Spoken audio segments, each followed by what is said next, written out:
You let me in here? Good morning, everybody. Coming off Isaac's sharing last week, this should be an appropriate topic for us to discuss this morning. I just wanted to say, Ella, thank you for being here with us this morning. She's going to share a little bit about herself and her project and information, and we will have plenty of opportunity for conversation and discussion as we did last week. So without further ado, thank you. Take it away. Hi guys, good morning. Good morning. My name is Ella. I'm a senior at Etown High School, and I'm an avid member of our science department there. I participate in a class called Competition Science, which the syllabus is mostly participating in research-based projects and Science Olympiad. So, let's see if I can.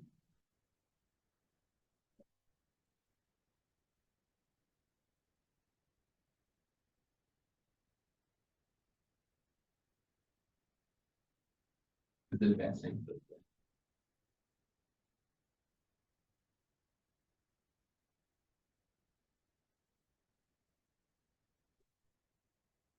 Ella, you are Barbara Ellis's granddaughter. Yes, I am. My dad, I am. don't know that. I am. Yeah, I had your mama in class. See? Connection. Yeah, I'm trying to figure out. Is it advanced? There we go. There we go. All right. Yeah. So a little bit background on me is what I did to go to ISEF. So ISEF is an abbreviation for the International Science and Engineering Fair. And this fair hosts over 60 countries around the world and about 1,800 finalists. So it's very selective and only a handful of people get to go to present their projects. And the goal of the science fair is to get respective scientists in your field of research to come and assess your project. So my project specifically is called polyhydroxybutyrate production in bacteria, a sustainable approach to eco-friendly plastics. So in my category, I was in environmental chemistry, and I had scientists from all over the world come and ask me about my project, hound me with questions, seeing if I actually did the research. They want to assess how well is your project and what kind of motives you had behind it. To get there, I had to win the North Museum Science and Engineering Fair. And that is a science fair based in Lancaster. I don't know if you guys know the North Museums. And that is purely just high school students from all over Lancaster County coming together and presenting their projects to judges around our area. So I was the grand champion, so the overall winner, and that put me to ISEF, where I met so many people from around the world. It was a very cool experience. So here's a presentation of how big the stage was. It's practically the Olympics of science. So there's like this huge stage, and all of us were just sitting, watching renowned scientists speak to us. We had award ceremonies, all these amazing things. Colleges, renowned colleges came and presented their information to us to see where we want to go in our future, but it was very cool. Here's a picture of me. A big presentation that they have is they put all the names of everyone on this big board. So in this picture, you can't really see my name too well, but my name was really tiny in there, one of the thousands that were there. And then this is from my class of competition science. All of the girls in our class won a prize last year at the North Museum Science and Engineering Fair, and my teacher won the big teacher award and got some money for our class. But also on top of that, I mentioned in that class we do Science Olympiad, which is a little bit different than research, but what we do is we take a bunch of tests on science, which doesn't sound fun to some, but it's a lot of fun to me. It's like we do forestry, fossils, environmental chemistry, geology, plate tectonics, anything you can really think of, we take a test on it and see how well we do. So anyway, that's about a background on where I'm coming from and how I got there. All of my project was done through my high school, which is a bit of a setback when I went to ISEF, just because a lot of people from ISEF have connections to college laboratories, and I did not have that. So all of my research that I'm going to present today was done in our back closet in Elizabethtown. So it's crazy that even in a low standard, I could achieve so high. So yeah, I'm going to go a bit into my project now, but just to go back, what I focused on was a type of bioplastic called polyhydroxybutyrate, or you can more easily say it as PHB. And this plastic is formed in bacteria. And the bacteria that I focused on in this project was actually a bacteria called Bacillus subtilis, which is a bacteria that you could go out and find in the dirt. So it's all over the earth. It lives in our soil, and it's very easily accessible and is in abundance. So that's why I mostly focused on it. And yeah, so let's get into it. As we know, plastic pollution is a huge threat. I know last week you talked about the setbacks of plastic and specifically petroleum-based plastics. And some statistics that I like to say is throughout the past 70 years, billions of tons of plastic has been accumulated, and more than 85% of that plastic has reached our environment. So recycling, as great as it is, it's not doing as much as we would hope, because a lot of that plastic is still ending up in our environment. I don't know if you guys have ever heard about it, but the Great Pacific garbage patch in the Pacific Ocean spans 3 times the size of France.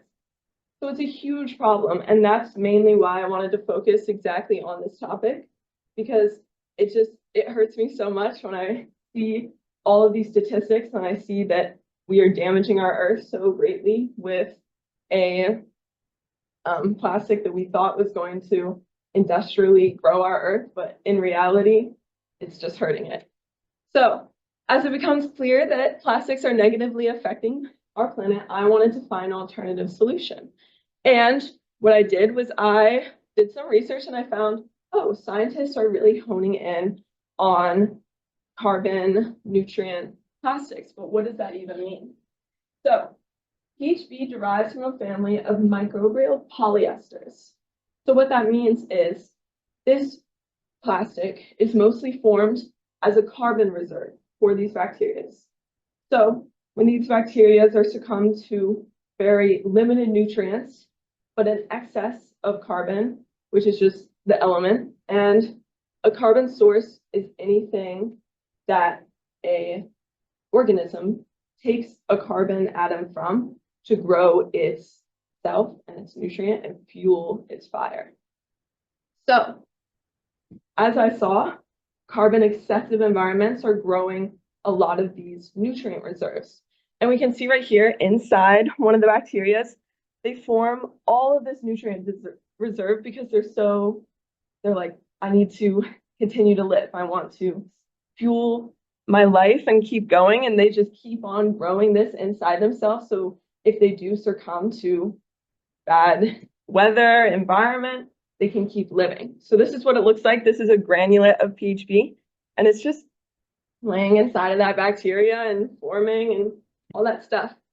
So what is very specific about PHB and why I wanted to study it was because of its chemical similarities with petroleum plastics. So in this is the chemical formula for the PHB. And what I like to hone in on is this methyl group right there. So this methyl group equates for a lot of its physical characteristics and chemical characteristics. It has high, it's very brittle. We know this, it's thermoplastic. It's hydrophobic, so it won't dissolve in water. And it's very, it has high crystallinity, which is very important when we're talking about plastics, because that's what fuels all of these plastics. So some of the ones I honed in on was polypropylene, PP, or polyethylene. And I think it's the next slide, we see some of these similarities come out. So specifically with polypropylene, again, we see that same methyl group. And that's how all of these characteristics are very similar. So here is the physical characteristics of PHB. And it's a little, I'm going to break it down for you. So here is the tensile modulus and the tensile strength. So how far can we stretch this plastic? And this is very important if we want to see it on an industrial scale. And as we can see, it's actually higher. It has higher tensile strength than polypropylene. And it falls pretty well within these other petroleum plastics. So this was specifically why I wanted to hone in on PHB, is I saw, wow, a lot of its physical characteristics are very similar to petroleum-based plastics. And if we want to switch out these plastics with alternative solutions, we need to make sure that they're very similar, because if they don't have the same properties that we're seeing in plastic, sadly, it's just not going to be switched out. Another thing that I like to hone in on is its chemical form, like the way that the structured PHB formates. And that's a spherulite structure, which this is what it looks like if you were to zoom in on the autonomy of all of it. But what's very important is this structure is how plastics are. It's very similar to other plastics in the formation. It all of these things, the chemical, what chemicals make up that methyl group and the spherulite structure, this is what makes it so great of an alternative. So the problem that I wanted to assess was, can I switch out? Can I find an alternative solution? And the great thing about PHB2 is it's fully circular in its life. So what that means is it's fully biodegradable, because these bacteria are forming it as an energy reserve, and it's a sort of a food source. If we were to expose it to a live environment, it would just go back into the life cycle of these bacteria. They would just keep looping around, and that's another great additive to it. So I wanted to see, could I figure out if this would be a great solution? And also, what was the other thing hindering it? Was it's how expensive it is to create it. And that is a main thing, because petroleum plastics are so cheap to create that even though we're coming up with these solutions and these great alternatives, it's so expensive, and that's why it's not getting thrown into our infrastructure. So what I wanted to see is, could I make it cheaper to produce? And what I did was I switched out some of the carbon source, so how that how the plastic forms, and I switched out the nitrogen source. With both of those things, the bacteria use to create this. And I used agro-industrial waste. So in the sugarcane industry, one of a huge waste from that industry is molasses, which is something you wouldn't think of, but it's as we're milling that sugar and we're creating it, all of this molasses is thrown out to the side, and it's in a huge abundance. And I wanted to see, could I use molasses, which is a common kitchen household, could I use that to create this plastic and at a cheaper cost? And I also use for our nitrogen source corn seed liqueur, which is a byproduct of the corn milling industry. So all that corn meal that you form, it's also in abundance, the same as sugar molasses. And here's my hypothesis. If I hypothesize that alternative carbon sources I've selected, unsulfured molasses and sulfured molasses, and the alternative nitrogen source, corn seed liqueur, will produce a higher PHB yield at a significantly lower cost compared to the standard grown procedure. So here are some of my methods. So I'm not going to go too deep into it, just because it's a lot to all my steps. But what I did was I simulated the growth home of these bacteria, and I switched out the normal carbon source, which was glucose, and I switched that out for my alternative sources, which was unsulfured molasses and sulfured molasses.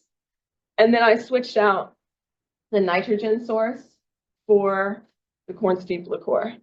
And other ways that I grew that, and then I isolated the PHB pellets by centrifugation and a lot of heating, drying, trying to isolate these things. And at the very end of once I got these pellets of plastic, I used FTR spectrometry, which is they use red infrawaves to see where those chemical bonds, it like bends the bonds, which is very cool. That way I can read, am I forming that plastic? Because I maybe cannot. What are these pellets that I'm isolating? Am I forming this plastic?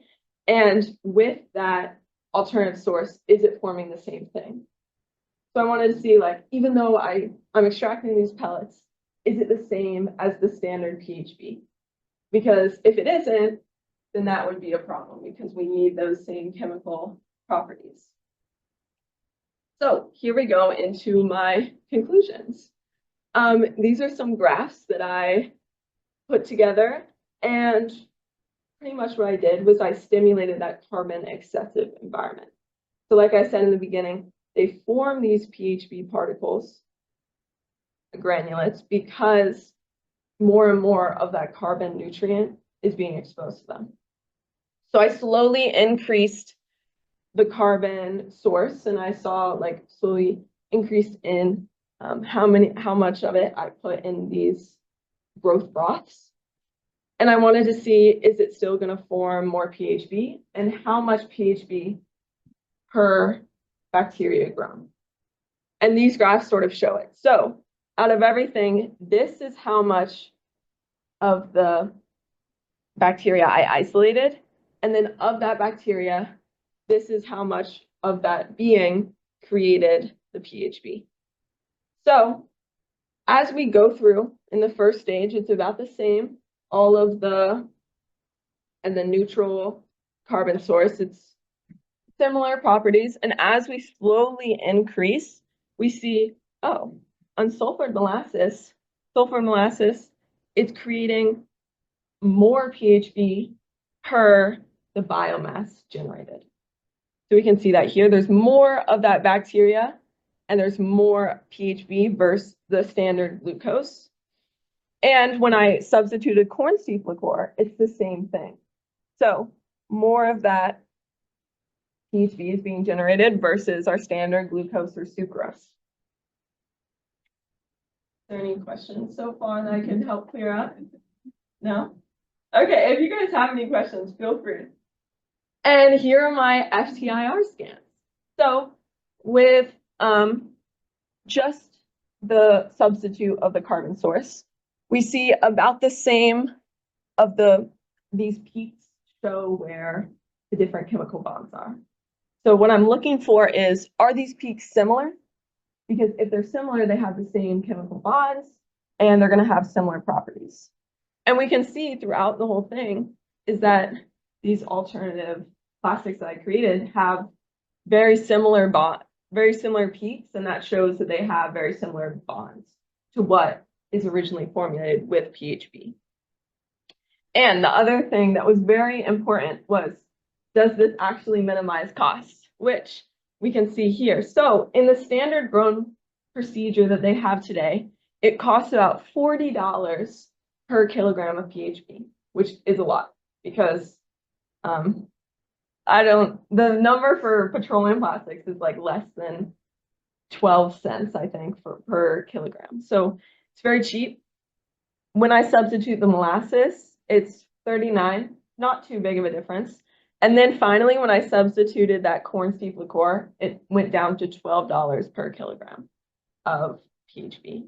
So that was very significant in my findings, just because, yes, I'm creating that PHB in an alternative fashion, and it's cheaper, which is what I wanted to figure out.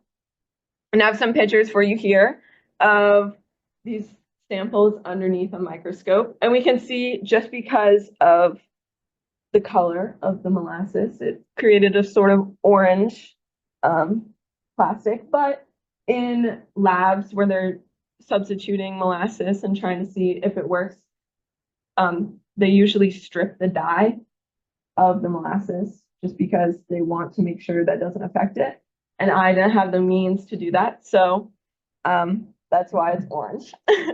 But we can see they're very similar. They are very smooth, and we see what it looks like because I wasn't able to bring in my samples for you today, sadly. So what I found is if we put it into numbers, for the 12% broth of sulfur molasses, 80% of the biomass generated PHP, which is a huge number because in the beginning, it was only 31% of the biomass generating that PHP, which is a huge increase because, again, that carbon excessive environment is being generated. And the more PHP that we can grow in a short amount of time is better for industrial scale plastics. Some other stuff that I just went over again was how much it costs, why I used FTIR, and why the sublist, which I explained earlier.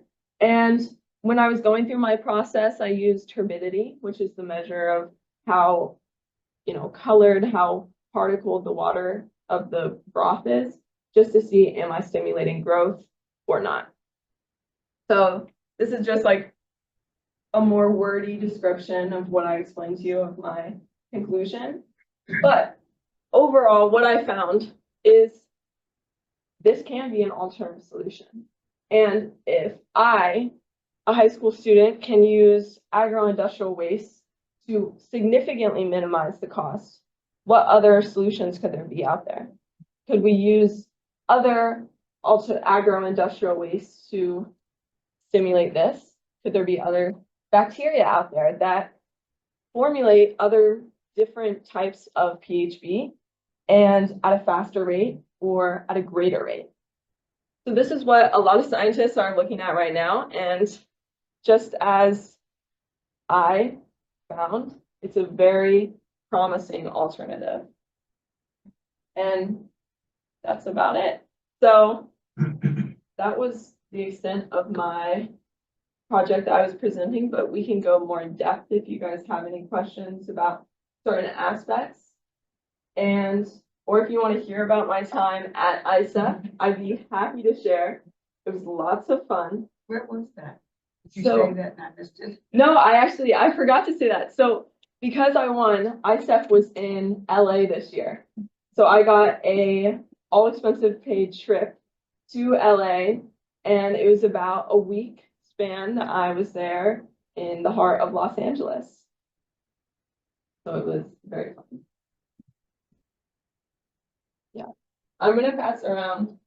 I brought my badge from ISEF, and you see a lot of pins on it. So one of the traditions of ISEF is every person brings a pin from their home state or home country, and we go into this big center and we trade pins with everyone from around the country.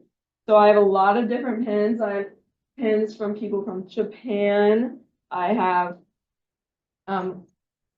Germany, Hawaii, Mississippi, Korea, and Puerto Rico, Brazil. I have so many pins from a lot of different countries. So if you guys want to pass them around. And it was so very fun. Yes. I'm curious as to why you use FTIR, just plain IR, to identify your plastic. Exactly. So specifically why I used FTIR was because my school had access to it. I had access with it. Once I won, I didn't, and in my first stage of research, I didn't initially use it because I didn't have access at Etown. But then once I won Grand Champion, it opened up a little bit more doors for leeway of how much research I could continue. And I was told, if you can figure out, are you creating the same thing? It's gonna prove much significance when you go to ISEF. And I was able to go use FTIR at Warwick High School. They have access to it. It's a very complex and expensive machine, but I was very excited to use it. And also just because I had such a small sample, I only had like this much plastic because I didn't generate it per kilogram. That would be a lot. And I wanted to find something that I could measure it in a small manner. So yeah.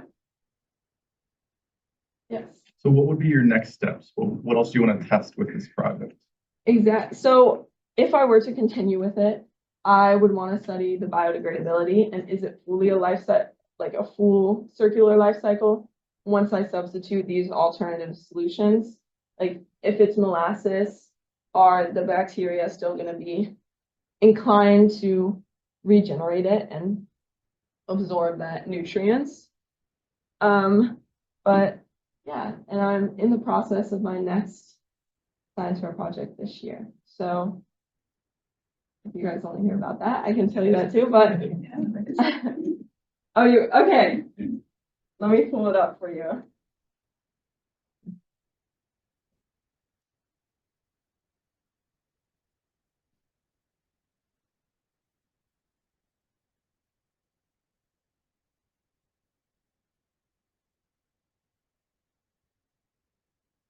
Yeah, so with ISEF, it's like a huge, all these companies like Apple, Google, all these huge brand names come and they sponsor it. And another additive of ISEF was they have one event. So the night after you're judging, so the night after all the smart scientists come and like hound you on questions and dive into your knowledge, they want us to have sort of a break. So what we got to do, since we were in LA, which was great, was they rented out Universal World just for us. Yeah, so we had Universal World, no lines. I got to ride like the Harry Potter ride like 5 times in a row. And it was only like 1,000 of us, 1,000 science high schoolers like running around Universal World. And it was a lot of fun. But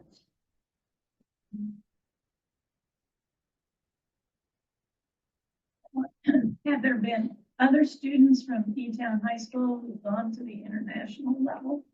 there was a girl back, I want to say like 2014. I did not know her. My advisor and teacher of that class, she was telling me about, her name was Jenny Urich. I don't know. But she went 2 times. So you can go up to how many times you win the science fair.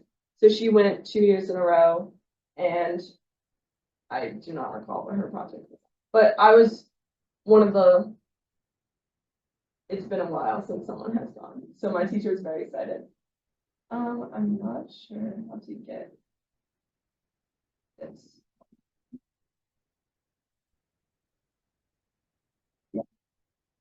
Does anyone have any other questions on? Who is your teacher?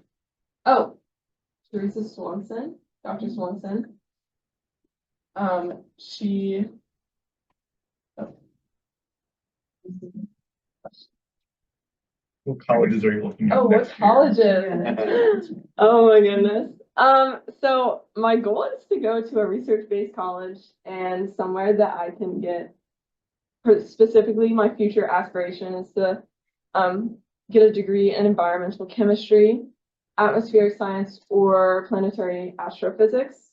So a bit of a different, but what I want to study is just the Earth and the chemistry around it and how, space goes into that, how we can help the poor, all that fun stuff is what I want to do. And colleges specifically, I'm still in the application process, but I'm looking at a lot of, if I were to get in, is the NESCAC schools. I don't know if you guys know them, but like Amherst, Williams, Bowdoin, some of those like smaller liberal arts schools where I can get a great research-based education, but I'm still going to have one-on-one professor time. And that's specifically, I really like when I can have like a close personal connection with my advisor. And as great as, the Big Ten schools are, I don't know how great I would feel if that's like a chemistry class of like 500 people.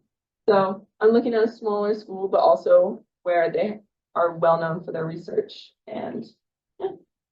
But I don't know how to get it on my screen. Struggling. You might have to share a new screen. Yeah.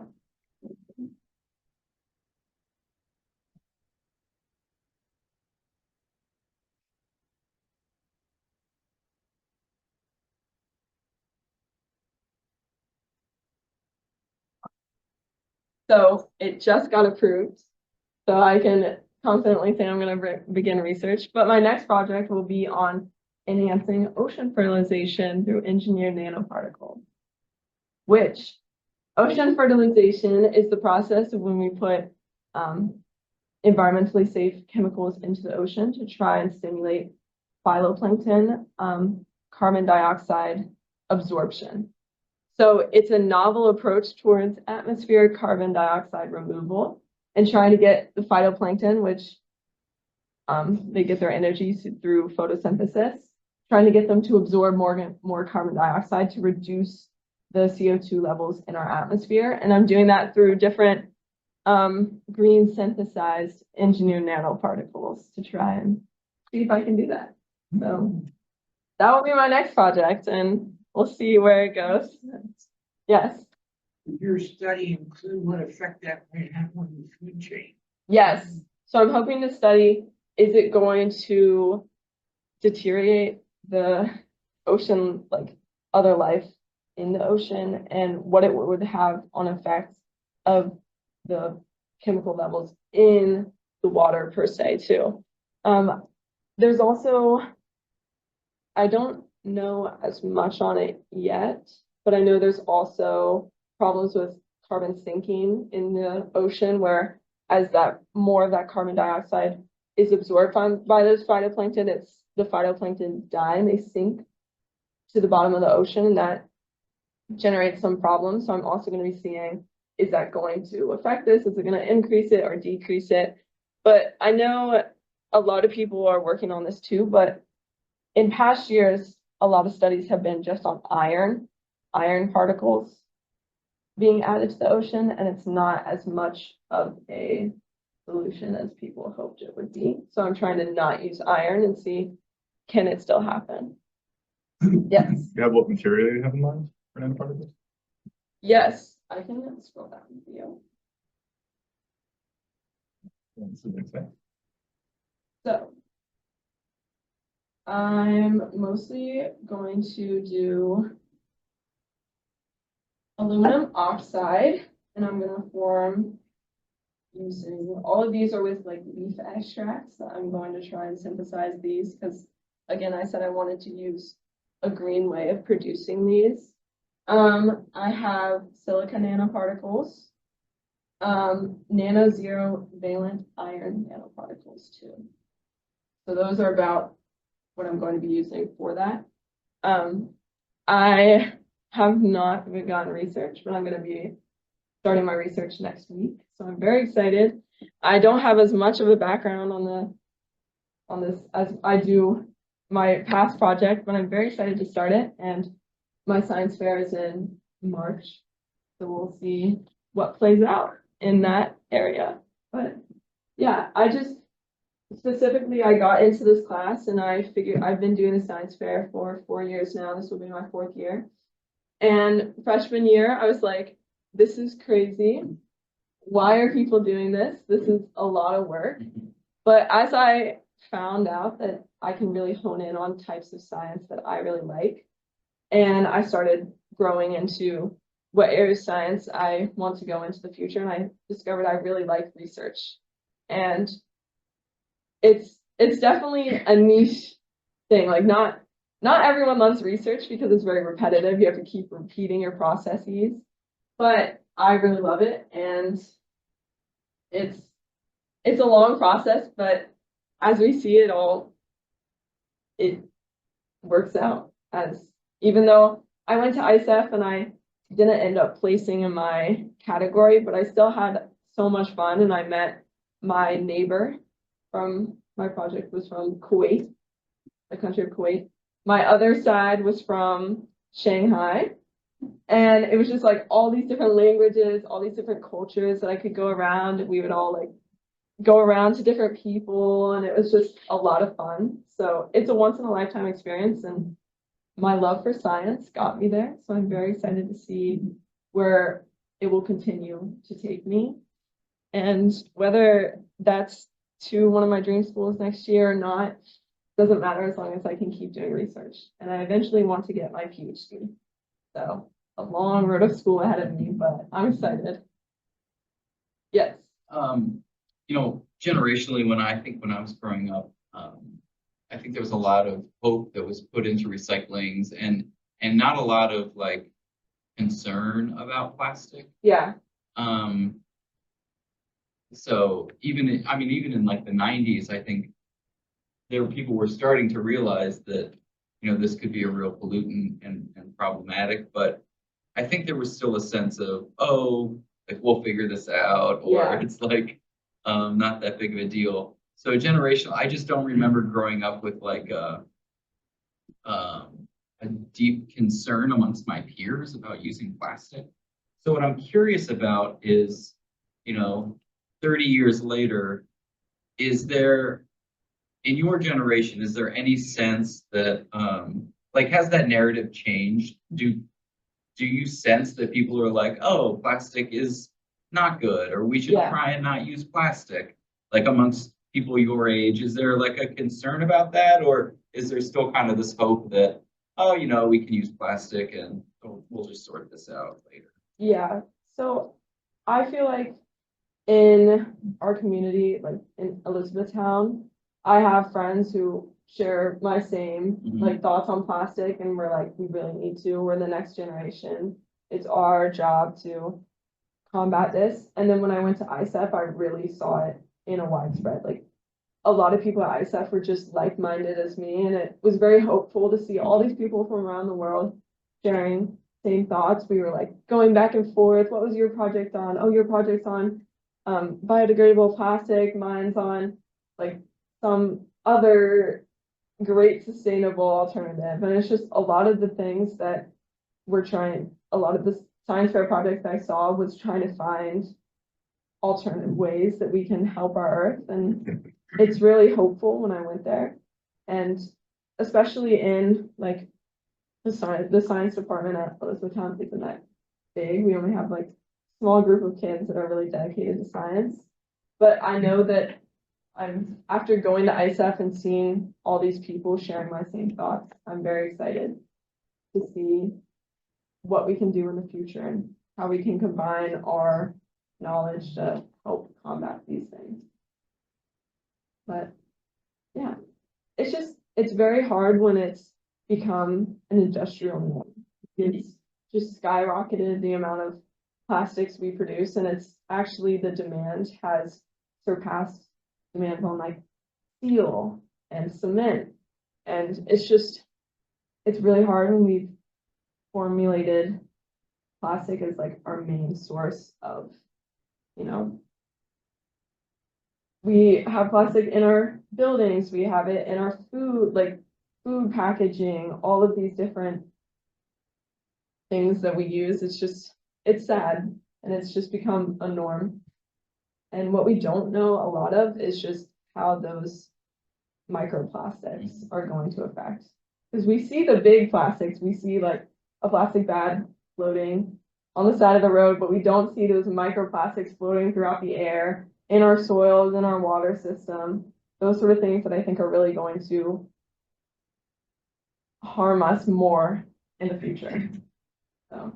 And I think the unforeseen consequences of those things all interacting with each other as well. We just don't know. I was reading something the other week about, the issues that exist with forever chemicals, Yes. and then issues that exist with microplastics.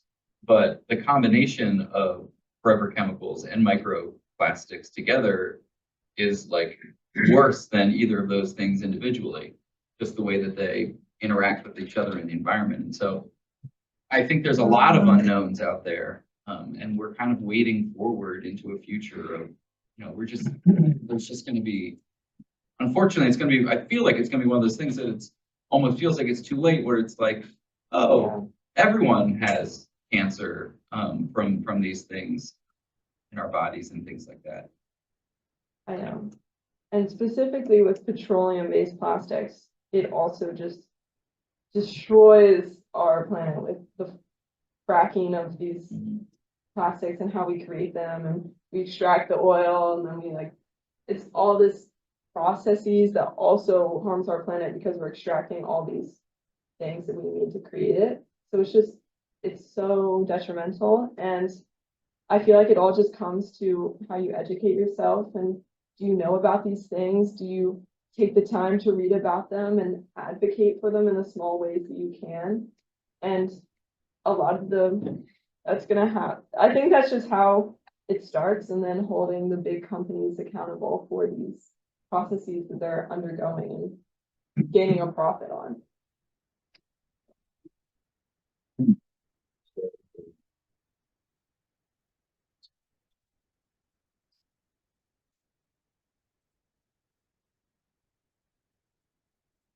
Oh, really? Yeah. Oh, so for my college application, my Common App essay was on, I share a big love for national parks. It's like one of my ambitions is I love going and traveling around national parks, and specifically I honed in on how, I don't know if you guys know, but there's like these national park stamp passports that you can collect when you go throughout the national parks and you stamp them.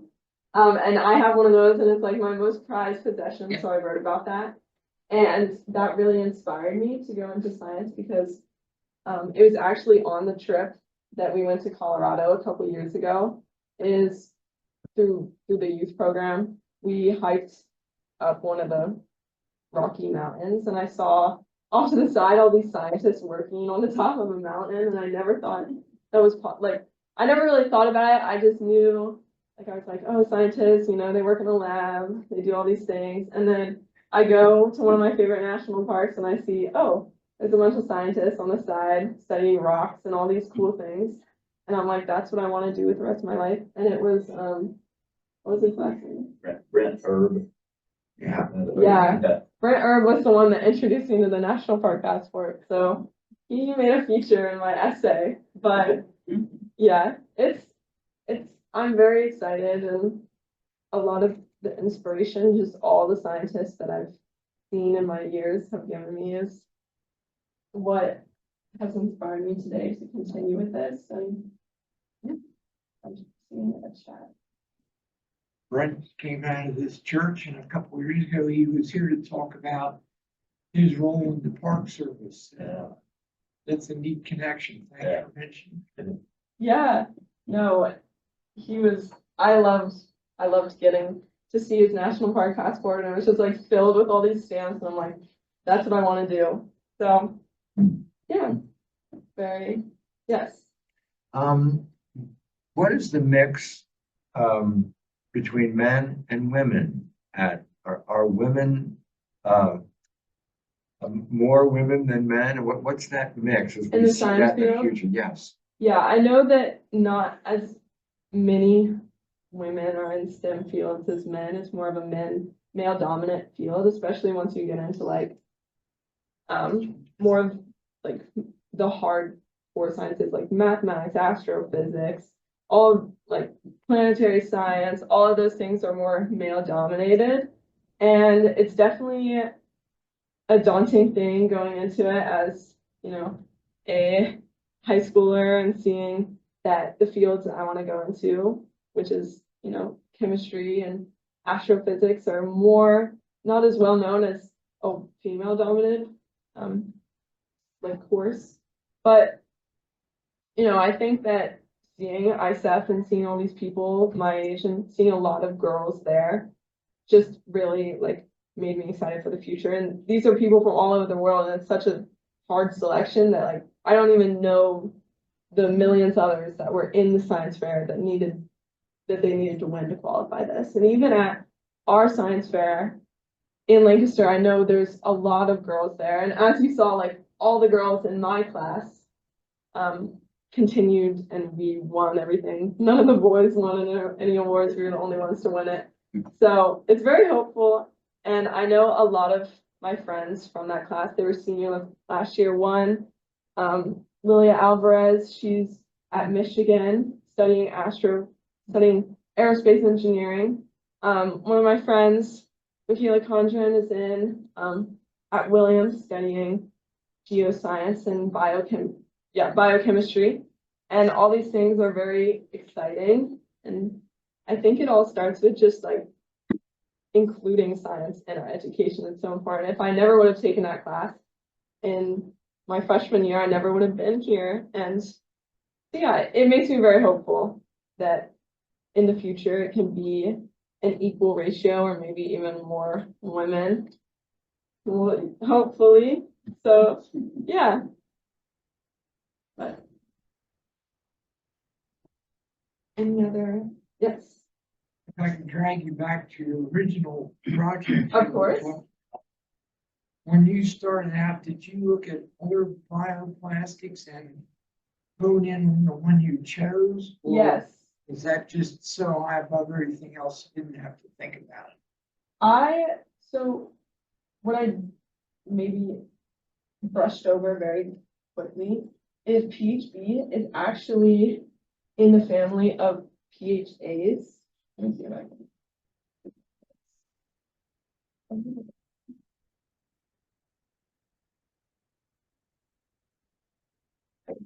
But so polyhydroxyalkanates is like the family of all of these microbial polyesters.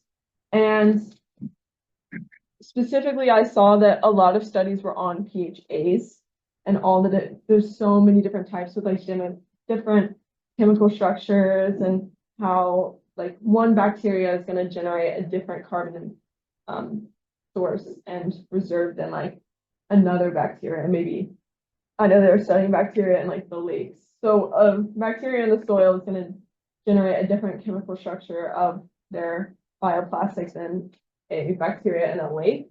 But specifically, I just honed in on PHB because I saw it under this umbrella of PHAs. And I saw not a lot of research has been done on how alternative solutions would work with it. A lot of research is done, like I showed you, on the strength of it, the chemical structure, but not a lot on potential substitutions. So that's why I really wanted to focus in, and also Bacillus subtilis was easily accessible to me.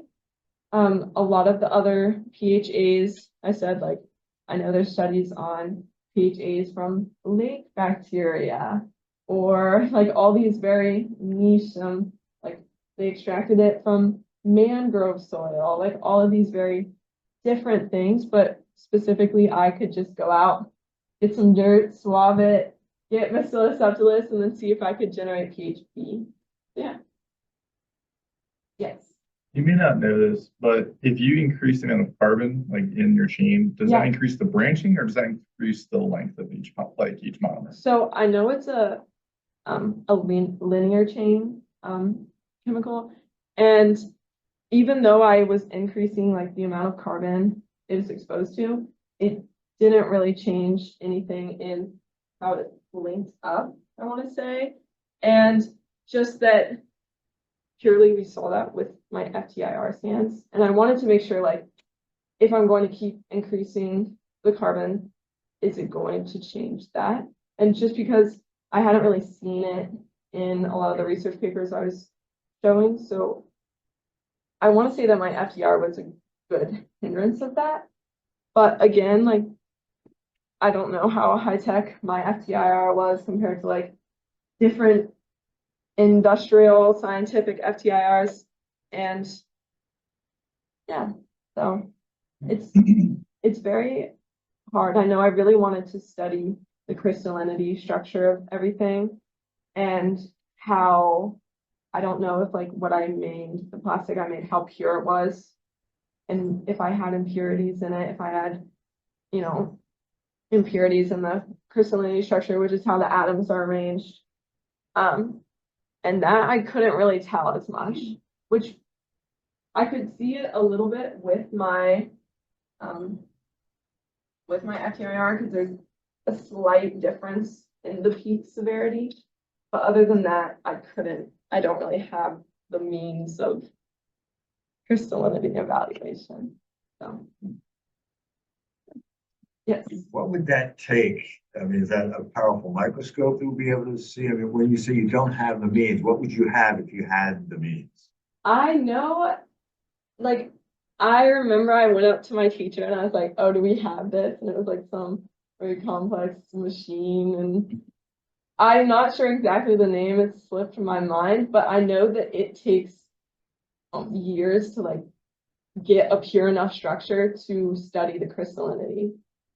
And it's just, it takes like in research labs years to do that. And I know that because my advisor is in the Hershey Symphony and she knows like a chemistry professor. And she was just like, you're in high school. That's not obtainable at all. But I would tell a lot of the judges, I was like, I did not have the means. I didn't have the machinery to, study the stuff that I really wanted to study that is going to make the difference in the long run.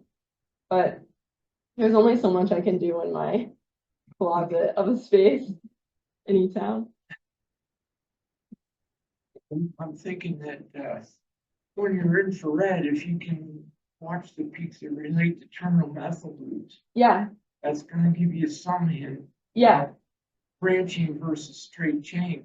But Isaac, what do you think about NMR helping you? Yeah, I was gonna say that's probably your best bet for that. So over the summer, I worked with polymers and we used NMR to determine the Okay. purity of them essentially. But we were doing more conversion stuff, so it was like we had unpure and we're Yeah, doing what we wanted. Here, I mean, the organism is probably only producing like the one plastic, so pretty much no, but you could probably use NMR to determine to show the structure, just Yeah. like you use IR. But then, I mean, you could even maybe if you use like polystyrene, determine the molecular weight, like the length of your chain, Mhm. because if you had a known molecular weight polystyrene, that would appear very separate on the NMR. yeah, And so you could very distinctly then do internal ratios and determine your structure. yeah, That's a couple $100,000. exactly. Um, And that's what a lot of the judges would ask me those questions, and I'm just like, the only basis that I have is my FTIR. And we see it in the different severity of peaks. I don't know if I can put up, but you're right, like, it's hard to do just because this is such like it's only like one, the organism is producing this, and it's probably as pure as it's gonna get, but I'm not, I can only tell so much. So, yeah. For the uneducated among us, what is an FTIR? So it's a machine that uses red infrawaves to bend chemical bonds. So it like shoots all these waves through my sample that I put in the machine, and it's going to show these bends are where those chemical bonds are. And I have like a chart, but I did not bring it. But depending on where the peaks are on this scale shows us like what bond it is. I can maybe see if I can find it. But like the different peaks, like one peak will show the methyl group, one peak will show like the ester linkage that we see. So it's just like this high-tech machine that just shoots all these waves through the sample. Yeah. Yes. I guess one of my, I was an accountant for most of my life. Yeah. And I find a lot of science to be very abstract. Mhm. And I'm not a real abstract person that I can visualize some of these things and what they are. Yeah. So it's a trying to cut through to see where this is all going. Yes. I remember the old days when you had glass bottles under the stadium bleachers and you took the glass bottles and recycled them for 5 cents. Yeah. And you made a little bit of money recycling glass bottles, but we've come a long way since those days. Yeah. It is really hard to like, even to just like visualize the mass of the pure size of like the Pacific garbage patch, or to try and visualize how the nanoparticles are floating through the atmosphere. It's a lot to like take, and even sometimes I like don't really, it's hard to like, oh, I'm going outside and I might be inhaling microplastics, but I don't even know it. It's very hard, and I think that's like where a lot of science, that's why I love it so much, is that it's hard to visualize, but once you get it, it's very interesting to learn about. So I really like that, like chemistry, you can't really see it. You can't see, like with your naked eye, you can't really see how these things are forming or like the structure of these chemical bonds and all that stuff. But once you like learn about it, it's very cool for me, at least, to think about. And yeah, that's why I devote so much time to it. So Well, thank you. Of course. Thank you for taking the time to be with us here today, sharing the work that you did. And we're just appreciative of you being with us. So yeah, thank you Thanks. for your time.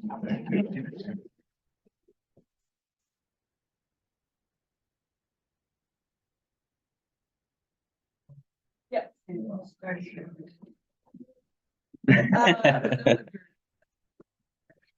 Yeah, the Yeah, youngest, Brooke, the Brooke youngest. went to seminary, yeah. Yes. Yeah. Yes, there is. Yeah, I was the oldest of four. Yeah. That's the